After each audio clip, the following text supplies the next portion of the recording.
and the 105D Thunderstick 2 that had a Lorraine system on the back. And then after Southeast Asia, after Vietnam, he came back to Georgia Air Force Base where he still continued to fly the 105G. And then he came here to Langley to fly 15As. I've got all that covered. Anyways, he's got a friend who came here with his wife, Brett. He's a Raptor pilot out at Langley, and he's actually an escapee from the Tyndall situation. He was flying F-22s down there and is now, of course, a refugee up here. So anyways, we're really lucky to have Gary talk to us tonight, and even have an F-22 guy in the background there. And so, anyway, Gary, our sign. Thank you, Barry. I thought you were supposed to clap after you see what I've said. How many Vietnam vets do we have in here? Show of hands. Okay, a few of us left. Thanks for being there. Yeah, I've only given this pitch a couple times now, but I have upgraded. I'm always finding new information and corrected information. There's a lot of false information floating around. It's bottom line, don't trust everything you read on Wikipedia, right? Yes. All right, first in, last out. That's kind of our motto, but we've got another motto you'll see in a moment. As soon as I can get my mouse to work, it's not going to work, so our main second motto, if you will, is Cave Putorium, which is Latin for Beware of the Weasels. I want to start out by mentioning our two Medal of Honor winners, Leo Thorsness and Merle Deflison. Notice they earned their Medals of Honor within a month of each other, basically. Merle came home from that mission. Leo did also come back from his Medal of Honor mission, and then a week later he was shot down by a MiG-21 and got to spend a few days and a few years in the Hanoi Hilton. Leo just died last year. Never got to meet Merle. If you go to the Air Force Museum in Wright-Patterson, there's a wonderful display on the Wild Weasel mission, the Wild Weasel story. A lot of good artifacts and some aircraft that were there going downtown. So here's the question for you. Is this a Wild Weasel? No, it's not. This is a Wild Weasel. And if the sharp-eyed among you will notice that the sheath knife I stuck in my G-suit just to be more Rambo-ish. we all had to take our tiger shots when we got to Karate, just to prove we were there. Well, let me back up here. The other sharp-eyed among you will notice that there's actually two Shrikes hanging on that outboard pylon. There was actually a double Shrike launcher. I don't know whether it's available in the model world or not, but we didn't fly with that very often because there was a big drag bag, but it was there and we put it up for our tiger shots. So how did I get to Weasels? Well, 1967, I gained my private pilot's license through the Air Force ROTC Flight Instruction Program, commissioned in August of '68, went to Reese Air Force Base for undergraduate pilot training for the year there, went to fighter lead-in in T-33s at Myrtle Beach, then straight to McConnell to fly the F-105. When I got to McConnell, our expectation was that we were going to go get a quick checkout, go straight on over to Southeast Asia. Halfway through our course, word came down, we're pulling all the single seat thuds out of Southeast Asia. You guys are going to hang in here and turn these training squadrons into operational squadrons, and you're just going to miss the war. Sorry about that. It sucks, I know, but that's the way it is. So we saluted smartly, and when we graduated, then we turned the training squadrons into operational squadrons and stayed there in McConnell for another couple of years. And it was a great mission. I was fortunate enough to, my squadron converted to the Thunderstick 2 mod of the F-105 fire control system. So we had a Horan platform, we had an inertial platform, all coupled to the fire control system. It was pretty neat. We had to figure out how to make it work. It was just, nobody knew at that point. It was just brand new. After a couple of years, we heard a call for Weasel volunteers. And I figured this was my last chance to get in the war. If I didn't go now, there was not going to be a second or third chance. So I volunteered along with the other guys. All Weasels were volunteers, at least during this period of time. there was no conscription into the Weasel program. So we went out to Nellis, had a quick 18 flights in 3 weeks, and went on over to Southeast Asia through Jungle Survival School, and then arrived at Karat. I was at Karat from June 72 to May 73. Normally it's a year tour, but the war was over by that point, and I was able to convince them to curtail me a month and get home a little early. 107 combat missions, 70 of them over to North Vietnam, 303 combat hours. After Karat came back to George, and we stood up the Weasel squadrons there as peacetime Weasel squadrons. Spent 3 years doing that, and I was selected to the F-15 initial cadre out of here at Langley. Helped stand up the 2nd Squadron to activate the 71st Ironman Squadron, and did that for 3 years, then went up to the headquarters TAC safety office as the F-15 F-405 safety officer, and then after that, back out to Holloman Air Force Base to fly the Eagle again for another couple of years. Went to Hahn Air Base, Germany, and it was an F-16 wing, but I was in a non-flying wing plans position. Came back for a final year at TAC headquarters before I retired in '89. So that's how, that was my career basically.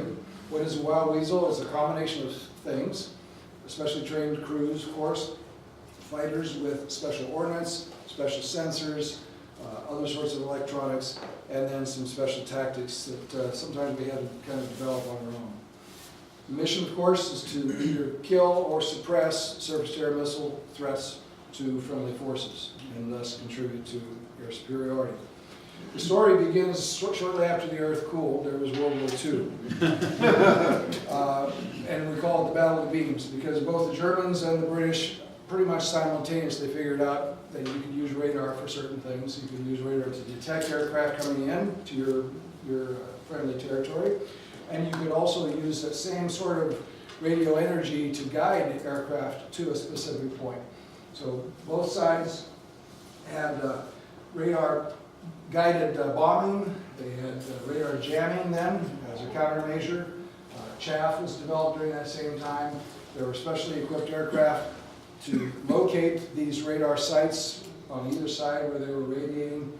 And at about this time, they started working on how to direct a missile in flight with these radio waves.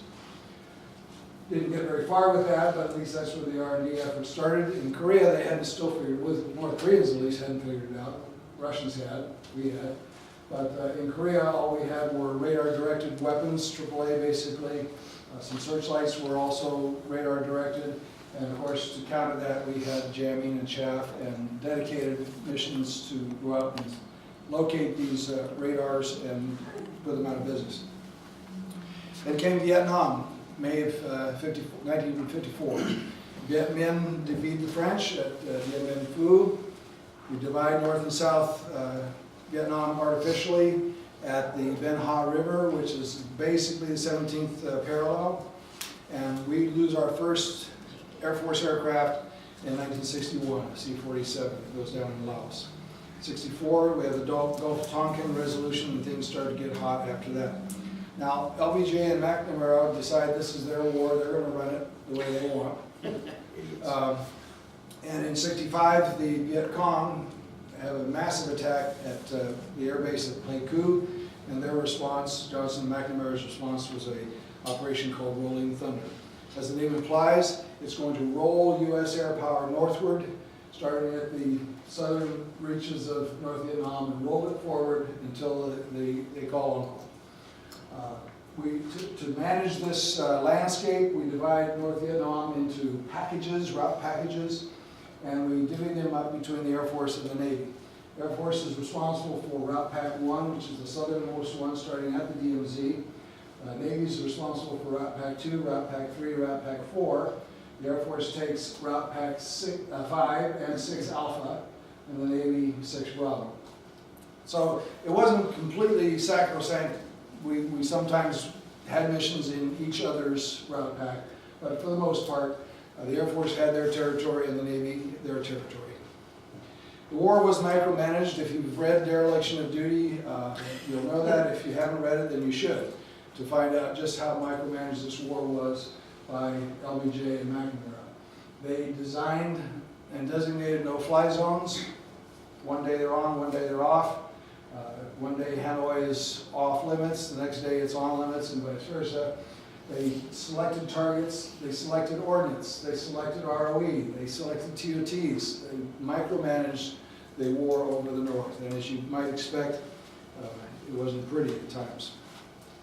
Well, the North was caught unawares by this Rolling Thunder campaign. They really were caught by surprise. They had planned on fighting a kind of Korean War scenario, and we surprised them.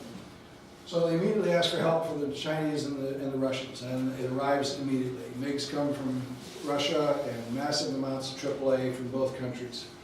We've got MiG-15s, 17s, 19s, and 21s in the North Vietnamese arsenal, and AAA it starts at 23 millimeter and works its way up to 100 millimeter. Here's a picture, a map of Hanoi.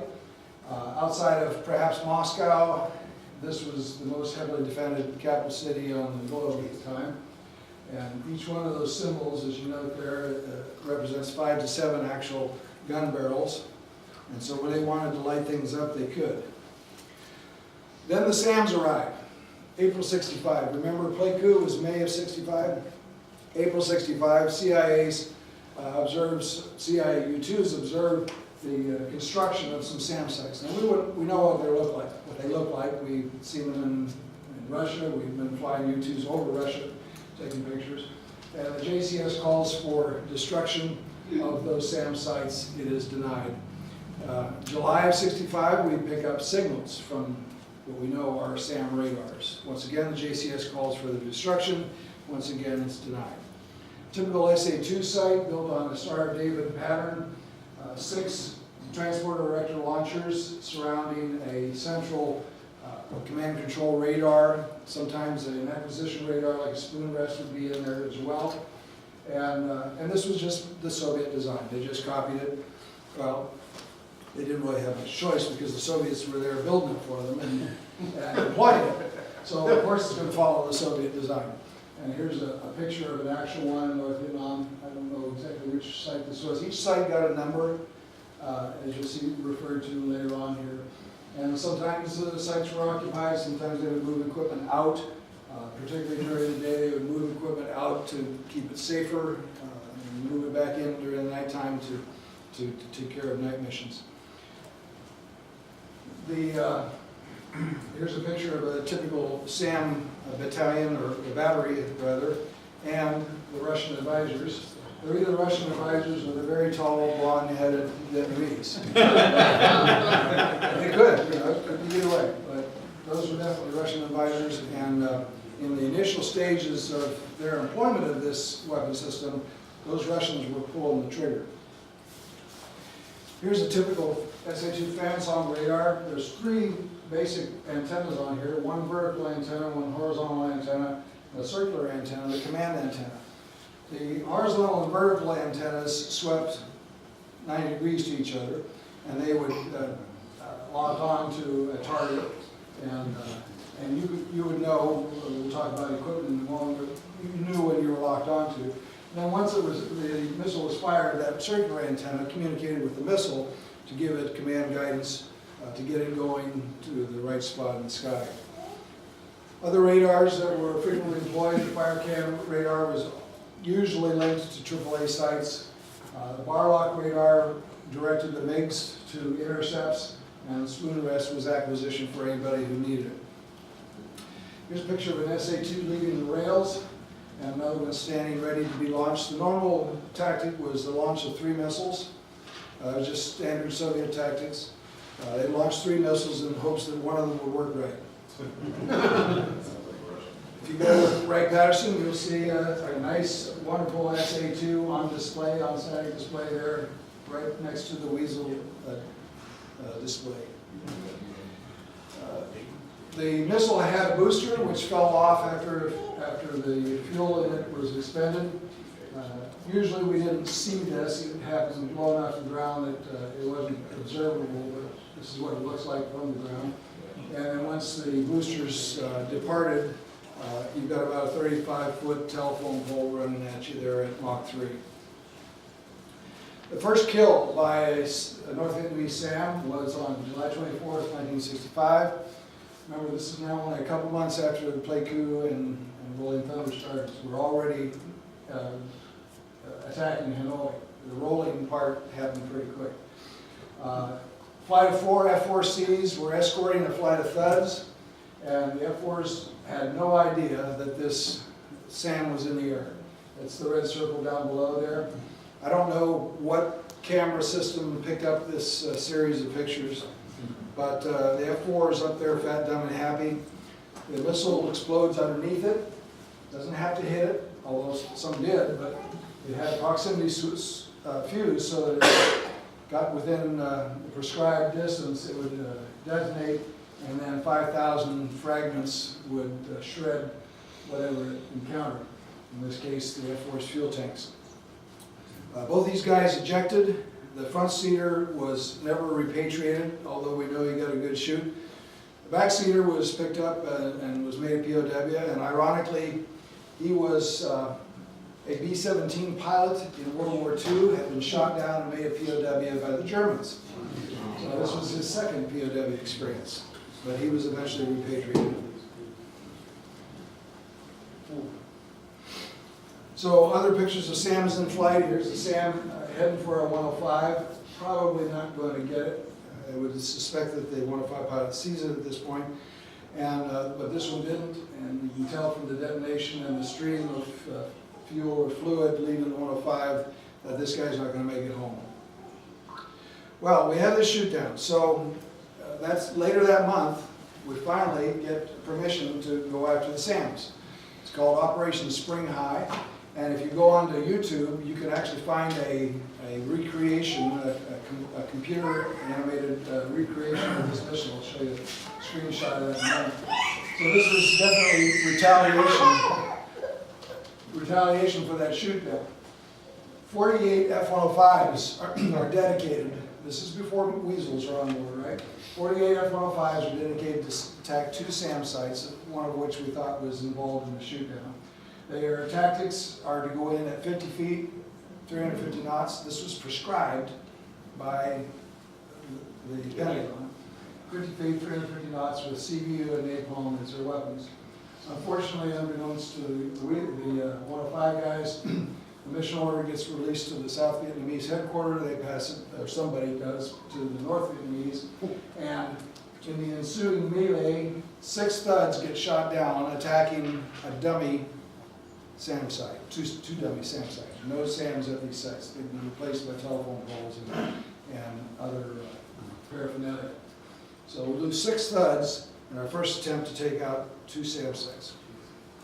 So if you go on YouTube, as I said, and just put in Spring High as the search term, you'll come up with a very nice recreation done by Colonel Vic Viscara of this mission, who was on the mission, as a matter of fact. So for the moment, at least, the SA-2 guys are the victors. But that's not going to last long. At next month, August 65, they formed the Dempster Committee at the Pentagon, named after Brigadier General Kenneth Dempster. Their mission is fix this problem, find a solution to the SAMs. And they're called Project Wild Weasel. Don't know who picked that name. Their first choice of weapon system is a F-100. F-100F, the 2-seat version of the F-100. We're going to put a pilot in the front, and an electronic warfare officer in the back, who has come out of B-52s most likely. Immediately, we discover there's a problem. The F-100 airframe is just not fast enough to keep up with the thuds over North Vietnam. Grossly underpowered. Can't keep up with 105s or F-4s. There's 4 aircraft initially configured this way, quickly tested at Eglin, and then deployed over to Southeast Asia. And then they're joined a few months later by 3 more. So a total of 7 aircraft make up Wild Weasel 1. Their first mission on 1 December 65. Now, our final motto, if you will, is YGBSM, and that is purportedly coming from the first words out of the mouth of Jack Donovan when the first E was selected for this. When told he was going to sit in the back of an F-100 and kill SAM sites, his response was, "You got to be shitting me." That is our official weasel motto.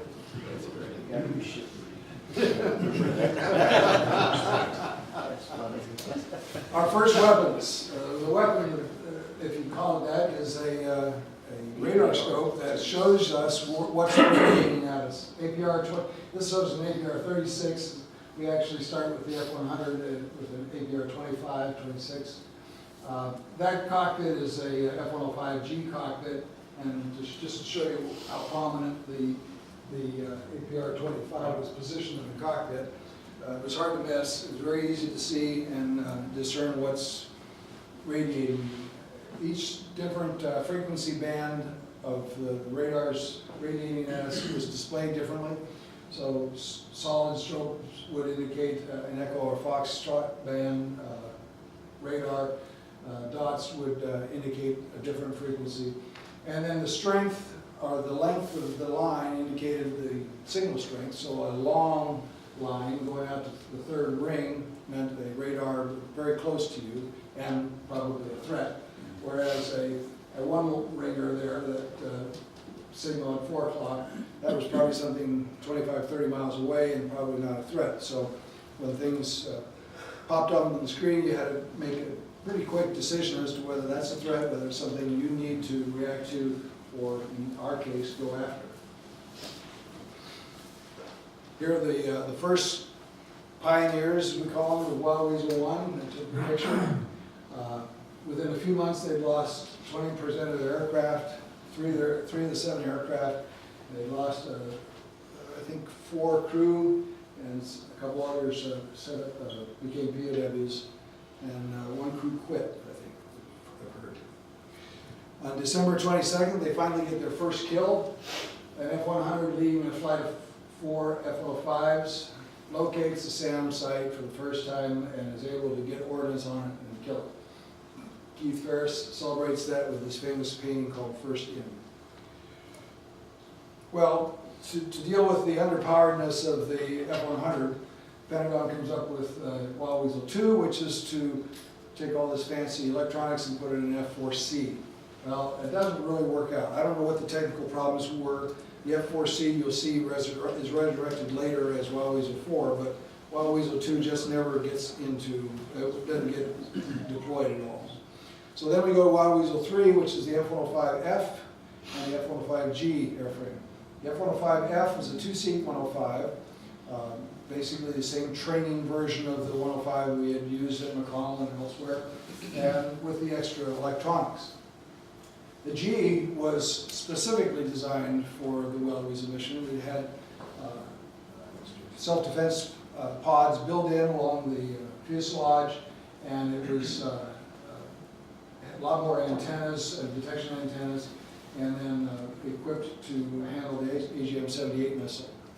So crew selection, as I said, was all volunteers. Training was done at Nellis, where we learned with the most rudimentary of simulators. No kidding, we sat there in chairs in folding chairs with the back seater behind us, pretending like we're flying, and then we're given a threat. You've got a SAM site at 3 o'clock, what are you going to do? And we have to talk our way through the mission. Now, they do have, by this point, out of the Nellis range, some actual radiating signals. So when we get airborne, we're actually able to maneuver the airplane in accordance to the threat that we can see on the scope. We meet up there at Nellis, 3 pilots in my case, and 3 bears. We just pair up, however we feel like it's appropriate to do so, get our 18 sorties, and then head off to Southeast Asia. Now, the Weasel's initial weapons, other than their electronics gear, were just strikes and bombs. They did use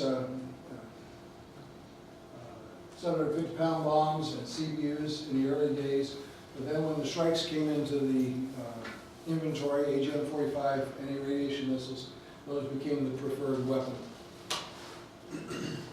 The Shrike was about a 400-pound missile sitting out there, had about a 130-pound warhead. Carried normally 2 of these on each outboard station, although as I showed you in that very first picture, they did develop a dual Shrike launcher that allowed you to carry 4 of them if you were ready to accept that much parasite drag. So it fired off of the rail, didn't drop, but it fired off the rail. Here's a picture of a AGM-45 that I just fired up here, going at this SAM site, the N159, which is just on the, barely on the west side of Hanoi.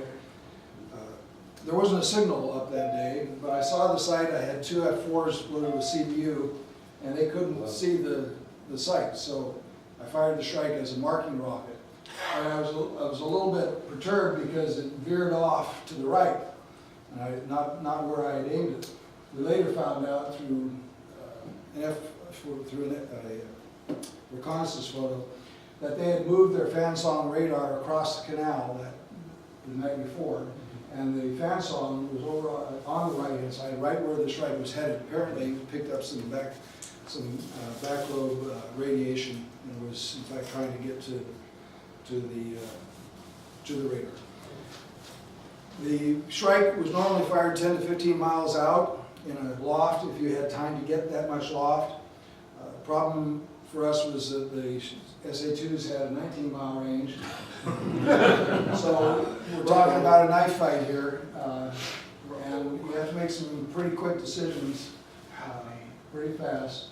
So you take whatever you can get in terms of loft, you fire your missile, and then you look for them to be firing back and dodge what they send your way. What a Shrike is supposed to do is home in on the radar, detonate its fragmentation warhead, and take out that radar. It did a good job. But as you might expect, the radar had to stay on the air for the whole time of flight of the Shrike for it to get there. It had no memory or inertial capability. So when the radar went off the air, the Shrike went dumb and took whatever ballistics it was capable of at that moment. Now that changed with the AGM-78. AGM-78 was a 1,400-pound missile, so you're looking at about 1,800 pounds of ordnance right there in front of you. The AGM-78 did have a memory capability, and so if a radar went down in the last minute or two of the time of flight, the AGM-78 knew enough to know where those coordinates were and to continue to home in on it despite the absence of a signal. The 78 was not launched off the rail, it was dropped from the rail and then ignited, normally successfully, but it had a much better range, 50 some miles, and in fact had the capability, I don't know anybody that tried this, but it had the spec capability at least of turning 180 degrees and going after a missile site behind you. I think most guys turn the airplane in order to get the missile a fighting chance at finding that signal rather than launch it and expect it to go 180 degree turn. But so it normally worked fine, but sometimes this happened. I had one drop off on a mission that I was flying, and I was on the wing of my squadron commander one day. I look over and his AGM-78 just drops off and sticks in the mud and several thousand feet below us. So sometimes it works, sometimes it didn't. So then we come to Operation Linebacker. There was about a 4-year hiatus where they were going to Paris and trying to negotiate, and we promised not to bomb them for a while. And it was about 4 years, from 68 to 72. There was no real bombing going on. But in March of 72, North Vietnamese crossed the DMZ with 30,000 troops, tanks, and the whole shooting match. And our response now is Operation Linebacker to replace Operation Rolling Thunder. So from May to October 72 is Operation Linebacker. Now we're serious. We mount really big strike packages. It consists of chaff bombers, F4s loaded with chaff, and go out about 30 minutes ahead of everybody, lay down this chaff corridor. There's F-4Ds as escorts for these chaff bombers. Right behind them would come the Wild Weasels ahead of the strike fight. Wild Weasels, normally the 4 105Gs would be attached to be in front of the strike flight, and maybe another flight of 4 behind to be covering their 6 as they turn back to go home. Then we got the strike bombers themselves, which were F-4Ds, normally with laser-guided bombs. We've got F-4Es dedicated mid-cap, we've got F-4Es dedicated strike escort, and then back a ways are EB-66s doing jamming of the various signals that they detect. Reconnaissance RF-4s would come in, of course, after the strike to take pictures, and a few other players involved in the ELINT war. We've got out of Karat flying along with us are EC-121s, or call sign is Disco, and they are listening to the MiG radio frequencies, and they are telling us when MiGs are taxiing and what kind of MiGs they are. We had code words, of course, but we knew whether the MiG-21s, MiG-15s, or MiG-17s were up that day, generally.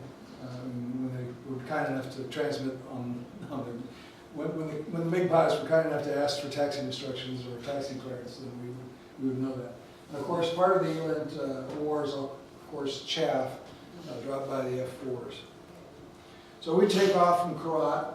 Other bombers, the bombers would take off from either Karat or Ubon or Udorn or Tokli, maybe Da Nang a few times. And we'd head for a tanker track or 2 or 3 and either go the land route up into North Vietnam, or we cross in Route Pack 1 or 2, pick up tankers over the Gulf of Tonkin, refuel there, and then head up the water route, as we call it, into either the Haiphong area or even into the area northeast of Hanoi. You've probably seen pictures of 105s taking gas. It's typical way the refueling receptacles out in front of the cockpit. So basically, all you wanted the boom operator to do was hold the boom right there, nice and steady, and you plug yourself in. It was really slick when you got used to it. So this is what the boomer got to see and what we got to see. So after refueling, then we'd be off to the Route Pack 6. We'd head up and do our job. Leo Thorsness shoots down his MiG-17, as I said earlier, as that MiG is trying to strafe F-105 wingman who's descending in the parachute. And 11 days later, 11 days later, he himself is shot down. It's very, there's a concerted effort to keep news of his Medal of Honor award out of the news, feeling that if the North Vietnamese heard about this, they'd make his life just absolutely miserable. And apparently they were successful. Nobody knew until he was released that he'd been awarded the Medal of Honor. Late in the war, we adopted what are called hunter-killer missions. We take 2 F-105s and 2 F-4s. Of course, we've got our anti-radiation missiles, and they can certainly suppress, and if they're lucky enough, actually destroy a radar. But the F-4s are carrying CBU, and that's going to definitely do the job if they get a visual on the SAM site. So we've got 2 105s leading 2 F-4s, and sometimes a spare 105 in this picture, going up to see what damage they can do. Early in the war, we're protecting B-52s in the northernmost stretch of South Vietnam. Anytime a B-52 strike would be tasked to drop its bombs within the theoretical range of an SA-2 launched from the DMZ, then they would demand Weasel support, Weasel protection for those missions. And generally a stick of 3 B-52s flying at 35,000 feet. We'd fly on either side of their track, and they'd drop their bombs, then we'd cross over in front of them and make sure that nobody fires from the DMZ as they're making their way home. Here's what a typical mission map would look like. The B-52's target is this red triangle, and their track is coming from the southwest. We would normally send 1 Weasel in a minute ahead of time to be at that location a minute prior to TOT. You see a 648 up at the top there. That is VN 648. That's the location of a known SAM site, at least that had been operating within the recent past.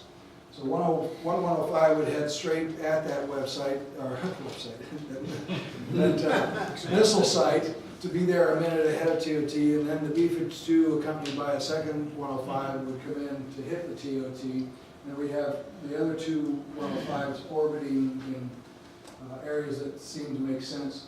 Now there's some other lines down in the lower right there, that's for the second B-52 strike that was tasked this day to follow the first. So after the first, TOT would go out over the water, refuel, and come back in time to catch the second one. December, remember there was a pause in October where we stopped bombing North Vietnam to give them one more chance to settle things in Paris, and they don't. So in December, on December 18th, Nixon orders linebacker 2, and this is the B-52s going downtown to Hanoi. Got B-52s taking off from Guam, Anderson Air Force Base Guam, and other B-52s taking off from Utapao Thai Air Force Base down the southern part of Thailand. Of course, the Utapao guys have it easy in terms of getting to the target and back. They don't have to refuel even. But the Anderson guys have several refuelings getting to North Vietnam and several refuelings getting home. I picked out one particular mission, 26th of December, because not only was there a neat map available that I could find on the web, but somebody has recreated this mission on YouTube. They've taken an actual recording of some B-52's radio chatter, and with computer-generated graphics, shown the flight of the B-52s going into their targets and back, and there's a couple shoot-downs. Now, the early days, this was a big go-road because SAC headquarters was determining the tactics. And they apparently had one guy and he had one mind on how to do this, and everybody followed the same route. All successive B-52s cells would follow the same route to the same target, spaced 5 or 10 minutes later. And over the first few nights, they lost a considerable number of airplanes. But this shows you the kind of routes they took and the other forces that were up to protect them. We had weasels, we had MIG-cap, jammers, and disco, and as many people as we could. These are all night missions, of course. Now, here's the recreation you'll find on YouTube, and all those little squares move along the route while you're listening to the radio chatter. Now, while these night missions are going on, we've got day missions going on as well. And the most eerie thing we had ever experienced, they were saving all of their bullets. Every bullet and every SAM was saved for the B-52s. So for the first time ever, you could fly to Hanoi, orbit, round over top of Hanoi, and not have a shot fired at you. It was absolutely bizarre and scary in its own bizarre way. But basically the action was at night, 882 SAMs fired over 11 nights. And we could see as the nights wore on that the number of SAMs fired was dropping off, and it was becoming very apparent that if this continued a few more days, they would be out of missiles, plumb out of missiles. But 882 SAMs fired over 11 nights. You do the math and figure about 80 to 100 SAMs per night. More of them in the first few nights than in the latter. 15 B-52s are shot down, 6 Gs and 9 Ds. We lose 33 B-52 crew members killed or missing, and 33 others set up captured as POWs. And 26 had to bail out and were rescued. So here's kind of a recap of North Vietnam air losses. More than 3,000 aircraft lost.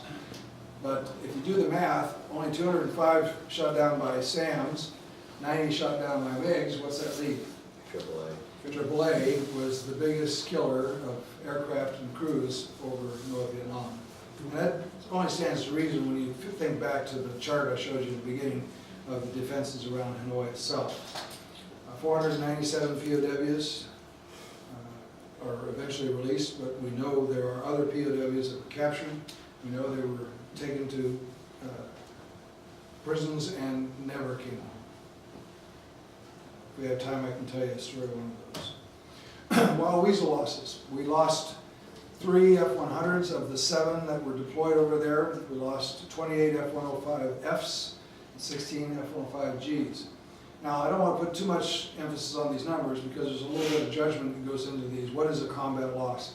The guy takes off from Karate, he goes up to Hanoi, he dodges SAMs, he fires some missiles, he comes back to Karate, and he fails to put his gear down and lands on the runway gear up. Is that a combat loss? Well, you got to make decisions like that because that actually did happen.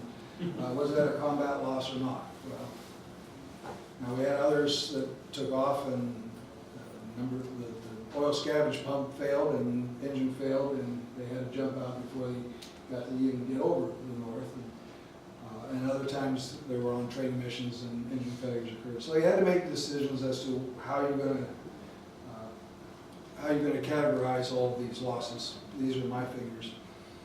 The first loss of an F-105 Wild Weasel was on 6 July '66, and the last 105G that went down was in 16 November, and those guys were rescued. So the story doesn't end there, of course. After Vietnam, the people in charge of developing missile systems keep on working. They've got to keep earning their pay.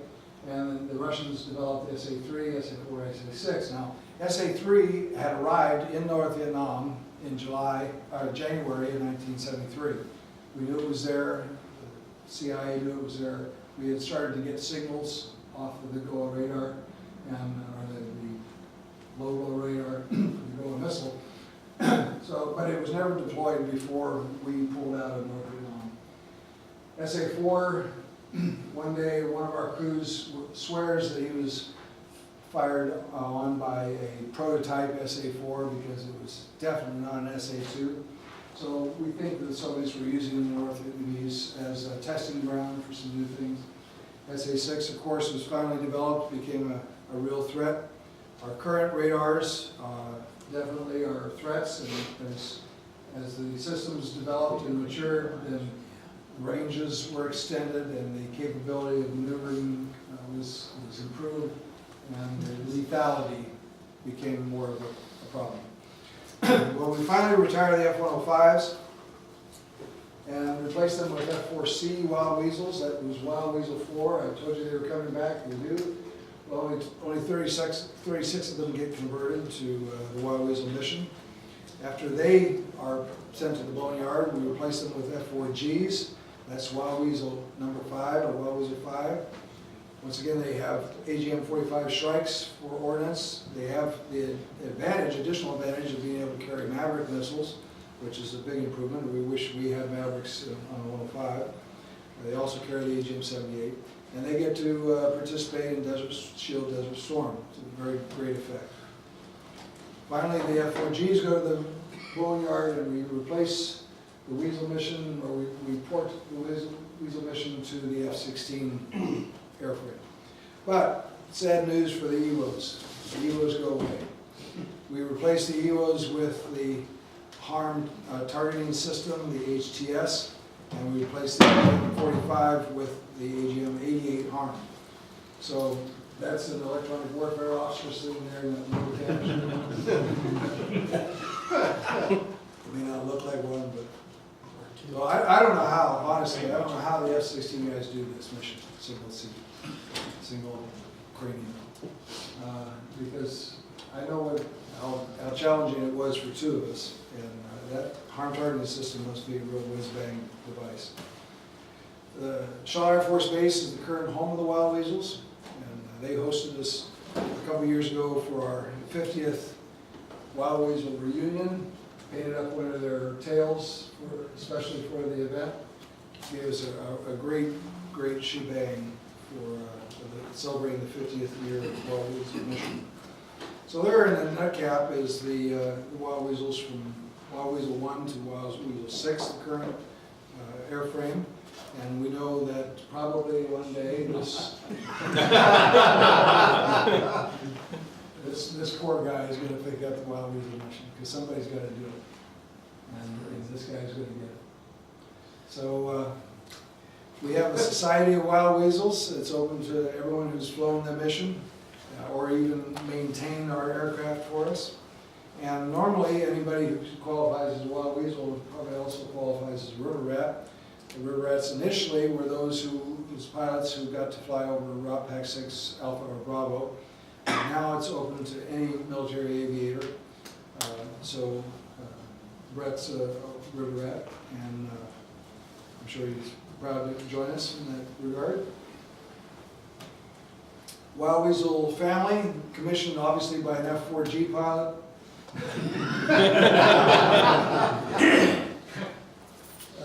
Obviously I would have preferred a little bit different rendering of the aircraft. There's a lot of books on the Wild Weasel mission that I've got some of them over here on the table. You can take a look after we break. Very good books out there if you want to read up on this mission and get more of the detail. But other than that, I will leave you with this. All right? Oh, are there any questions? Yes. I know this is like a minor question, but when did you guys first put the shark mouths on the aircraft? Those started going on when I guess there were some there when I arrived in Quad in June of '72. But they definitely were on all the airplanes within within a month after I arrived. All the airplanes had them. They may have been deployed before then, I'm not sure, but it was not like the whole fleet. The B-66s picked that shark mouth up too. And I don't think it fits on an F-16, but yeah, that's part of our trademark, the shark's teeth. Yes. So I like to comment Thud's rule. What does Thud mean? Oh, okay. Well, that is the sound that an F-105 generally made when it hit the ground. As a lot of them tended to do in the early development stages of the airframe. But actually, it became a very, very reliable airplane. I never had the F-105 engine hiccup in my $1,500 in that airplane. Other guys had them stop and had to bail out, but I never had a hiccup out of that engine. Yes. Any truth to the rumor that the ground maintainers would tie a small bag of dirt to the nose gear so that it would think it was still on the ground? Well, that actually started in the F-84 days. I heard that they actually they did that to get the F-84 to realize the runway had ended. It was time to take off. But we didn't have any problems. We had a water injection system in the F-105 that gave us 30 seconds of an extra 2,000 pounds of thrust. And generally you needed that in some days when you were taking off with a full ordnance load or taking off at George at 3,500 feet field elevation. We had some days in the summertime at George, the standard briefing started with, okay, 90 degrees out today, no water, no go. If you lost water injection on takeoff or it didn't kick in, it was an automatic abort of that takeoff. And when I got to the F-15, I made the mistake one day of being a little cocky and sitting down at an F-15 flight of 4, I was the flight lead, and I said, okay, today is 90 degrees, no water, no go. And somebody tagged me with that call sign, no go. So that's where that came from. All right, any other questions? Gary, what was the call for employing against the SAM set? Was it Magnum? No, shotgun. Shotgun? Shotgun was, Magnum I think is the harm call sign. We had shotguns, and shotgun was used for both AGM-45s and AGM-78s. Was there a noticeable difference between the single and the dual seat? Oh yeah, you definitely knew that you were taking off a heavier aircraft, and that's where water injection became more important. But you know, we didn't feel like we were running out of runway. And it was, you know, we didn't feel like it was time to deploy the gravel and get the airplane airborne. It got airborne nicely when everything worked. The strike package you showed us in Linebacker 2 as an example. Yeah. It's pretty darned elaborate. Were they still managing that up in the Pentagon, or have we grown up and learned that you guys Now, have to by the build time it? I got there in '72, we were able to develop our own tactics, and they were still managing the TOTs and the targets, yes. But the routes in and routes out. But there's a lot of pieces in that jigsaw puzzle. Yeah, there was. It was a big, highly orchestrated thing that depended greatly on timing, everybody being where they needed to be at the right time. And Jeez. if they weren't in position, then sometimes the results weren't pretty. Right. Okay. What was the percentage of time that they actually engaged you with the missiles? Well, you know, I knew this question was gonna come up, but some guys went up there and got shot at every day. I mean, they were just like SAM magnets. And they'd come down and I'd hear them talking and I'd go, oh man, wow, that must have really been. And then I'd go up the next day and, nah, I didn't mind that, but I felt like, I felt like I was missing something. But, so I didn't really have, but about maybe 3 or 4 times in the really 6 months of active flying before the warning, that I felt like I was, in fact, the target of the day.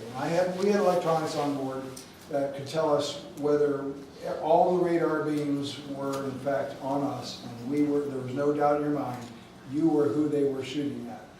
So if you saw a SAM, it's generally not a problem to defeat it, to miss it, because you can generate enough turn angle doing just above the Mach perhaps, and he's going Mach 3 and can't turn, you know, as well as you can.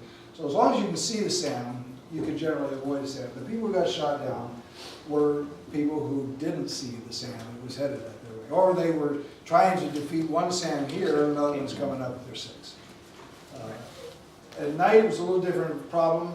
You had some different things to deal with at night when they shot SAMs at you. Your depth perception is definitely bad, and some guys got shot down by SAMs that they actually did see, and were just unsuccessful in maneuvering because of the complexity of doing that at night. So, the other questions, Brett? For the SAM maneuvers, that was really the first experience we had with dealing with actual SAMs. Were the tactics kind of written on the fly based on learning, or how did the tactic development go for defeating them? And The Wild Weasel 1 guys and 100 developed the tactics. They figured out what would work best, and we were taught their tactics when we came to the Weasel School. And the tactic is basically put the SAM on your wingtip and wait and wait and get as fast as you can, and watch the ground that you're heading to. And you know, when you can't stand it any longer, you pull up, and your ability to maneuver the airplane defeats its ability to keep up with you. Now, it became a little more complicated when they would fly our Salvo 3, because you had more things to concern yourself with.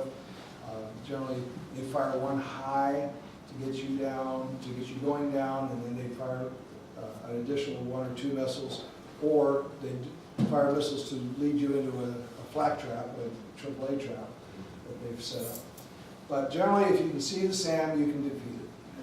And most of the guys that got shot down were shot down by SAMs that they never knew were headed their way to. Any other questions?